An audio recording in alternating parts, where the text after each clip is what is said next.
Okay, hello people, welcome. I just want to say on my channel what we do is grab a resource, look at it, and then try to match it to IPGII 2.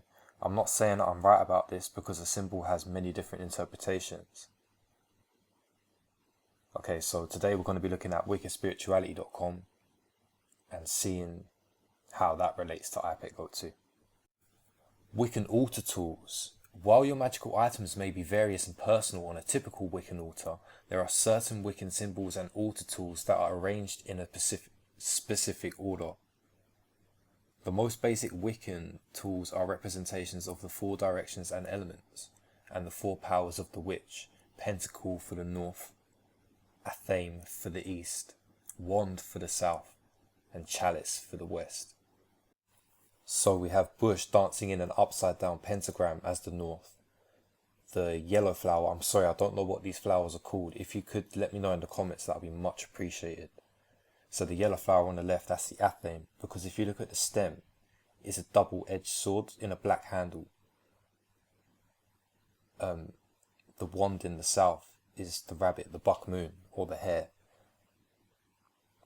Because if you decode it as a hare in Freemasonry, the hare represents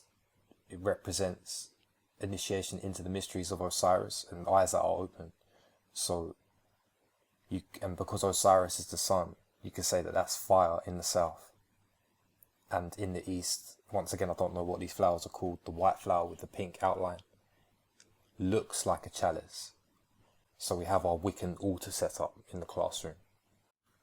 Offerings. When you would honour the divine with the gift of thanks of prayer, you can bring them to the altar as an offering.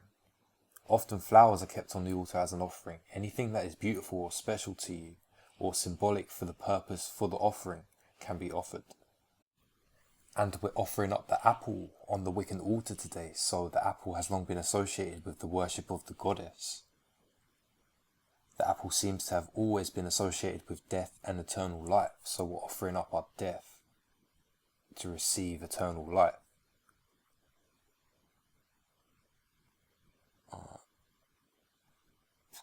One of these is the apple cut in half, its seedbed. The most potent part of the fruit reveals the sacred 5-pointed star within the circle of the apple skin. And we know that 5 represents spirit in the occult.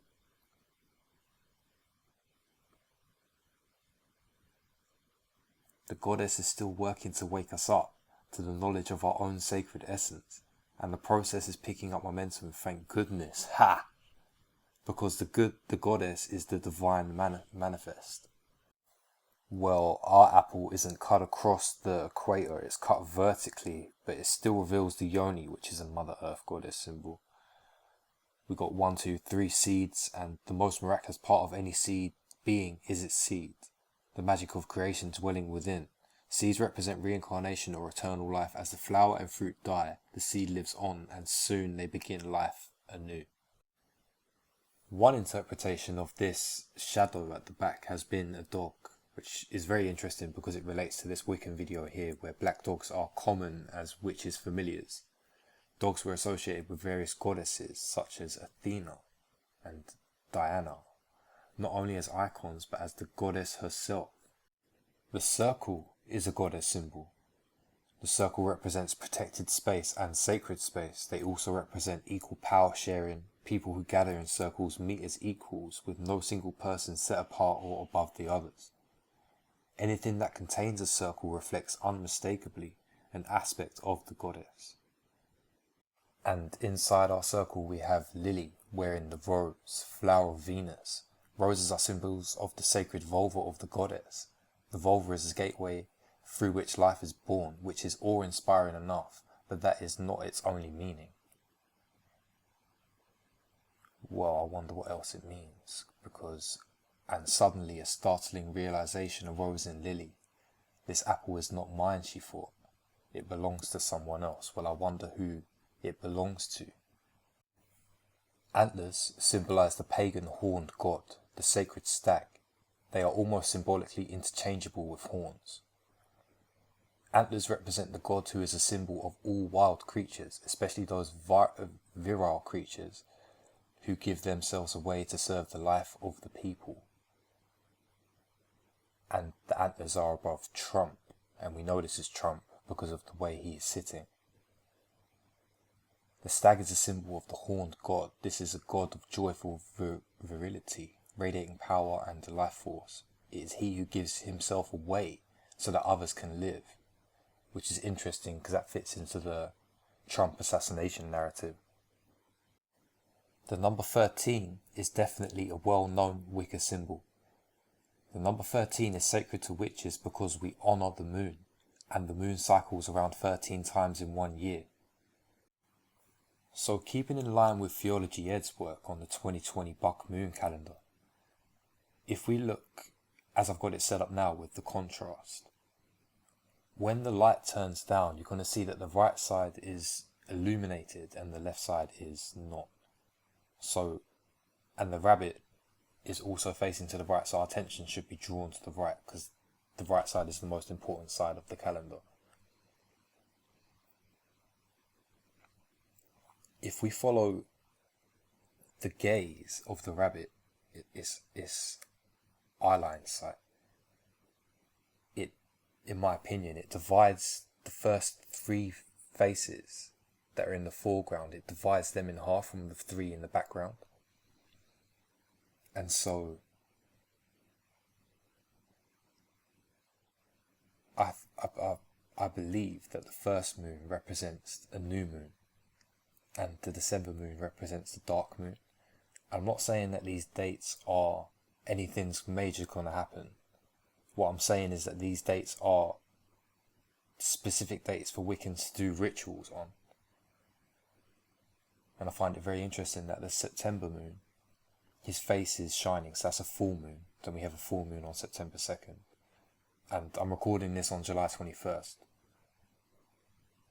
So the July 20 new moon ritual's already been done. That was done yesterday. So yeah, maybe there's something there, maybe there's not. The moon has been one of the most universal and ancient goddess symbols. The moon is the eye of the goddess, the mirror that sees and reflects everything on earth. The moon is also the yoni through which all life is born. The crescent moon is the most obvious sign of the moon. Full moon discs may be confused with other circles, but crescents are unmistakable, so they are used as a very obvious goddess symbol. More specifically, crescent moons symbolize the waxing and waning phases of the moon.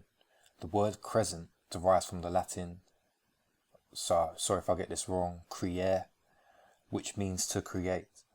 So the crescent moon is linked with the creative power of the mother goddess. This 07, or crescent moon 7, if it is a 7, I don't know what this is, but maybe you have the creative power of the mother earth goddess inside the apple of the, which is a symbol of the goddess. And the lotus flower rises up through it, so it's all about power of the goddess. And if you look at my previous videos, you should know what a goddess is. Like, it's not actually a goddess, it's something a bit more weird, if you know what I'm saying. Black is a symbol of the great goddess as the pregnant void or chaos, or implicate reality, the nothingness from which all form arises. As such, black represents all that is dark, mysterious and unknown. It suggests all that is threatening to those who are resistant to change. It also promises unlimited potential. This is the face of the goddess known as all possibility. Black is also the symbol of undoing, going back into that void, the dark season of winter and death and the unconscious. Darkness in Wicca spirituality is not a negative thing, as it is in Christianity. Darkness represents the goddess in her black aspect. Darkness in the world represents rest, stillness, letting go and death. It is the loving interplay between the dark and the light which creates form, that is matter. This is the dance that gives birth to life. Nighttime is a classic Wicca symbol. Night is the time of mystery and magic, when the ordinary rules of physics cease to apply. Night is the realm of the great goddess, the star goddess, the chaos void of all potentiality, from which everything in the material world arises. And night is also when secret wisdom shines forth in stars and moon, tantalizing us with mystery we may seek. Thus night is the natural time for witches and any other mystic or shamanic spiritual seeker.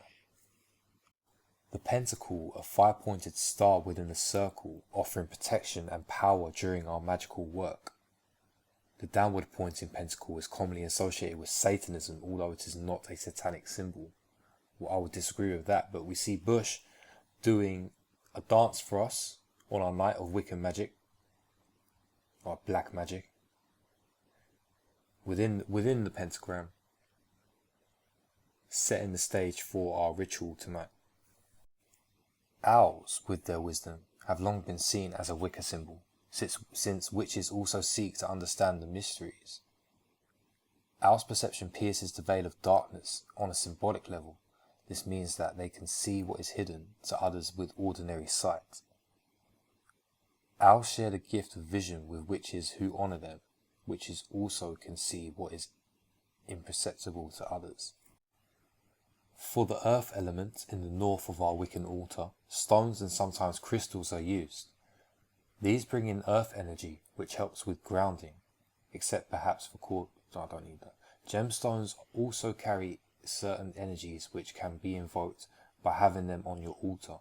So the 101, what is it called? A projector, or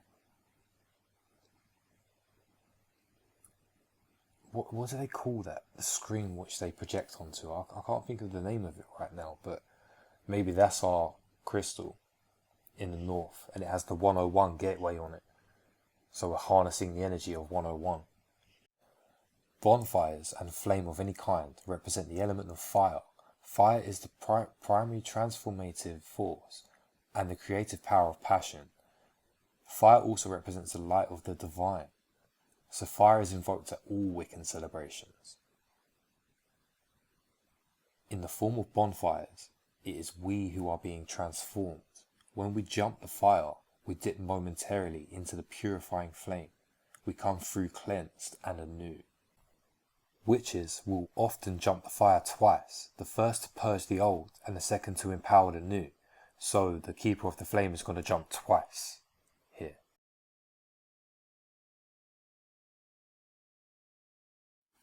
Frogs are notable for their ability to move between worlds. They live in water and on land.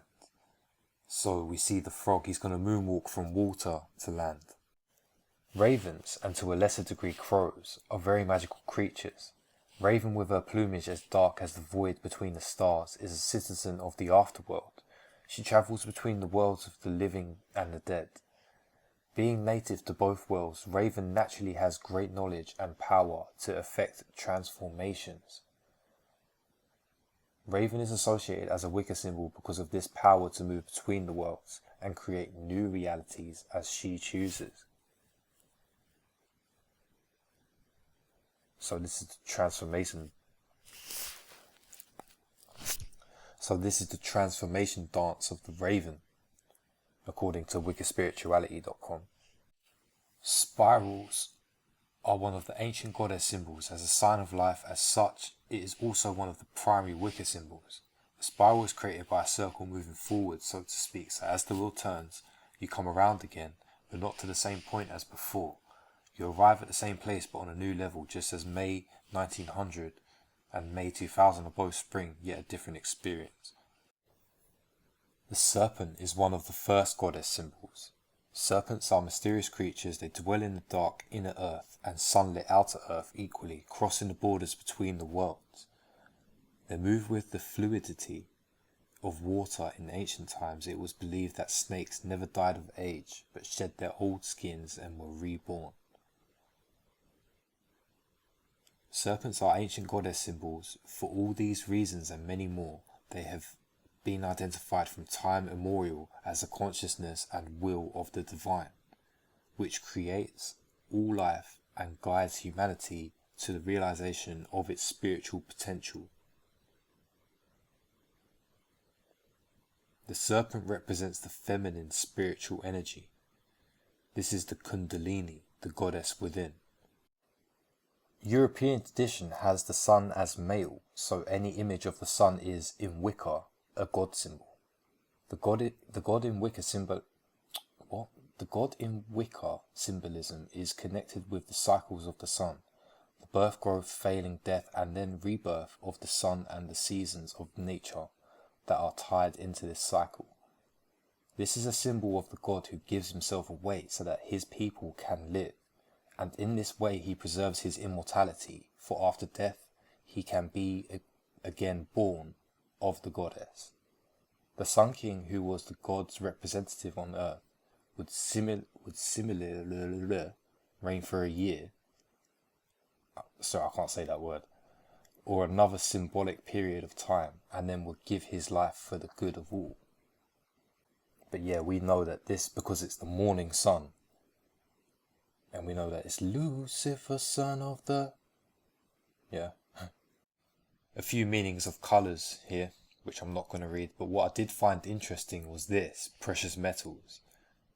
And we have it again, the philosopher's stone, gold, sulphur being the symbol of the sun, silver being the symbol of the moon, salt, and we have our white gold, which is the rubedo, the philosopher's stone, the union of the goddess and the god in one, the spirit manifest in physical form. And then I found this, what's the place of gender in Wicca? And so I'm just going to jump into it and say that, not that they are male and female, it's just convenient to think of it that way, since we're designed and trained to think in terms of gender, so we have the gender agenda creeping in always. In Wicca we use this convenience without becoming bound to it, the goddess in man and the god in woman. The difficulty comes when we confuse our symbols for reality. When we think in terms of duality, we are already falling away from truth.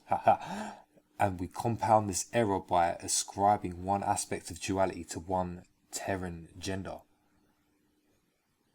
That's because the mysteries don't teach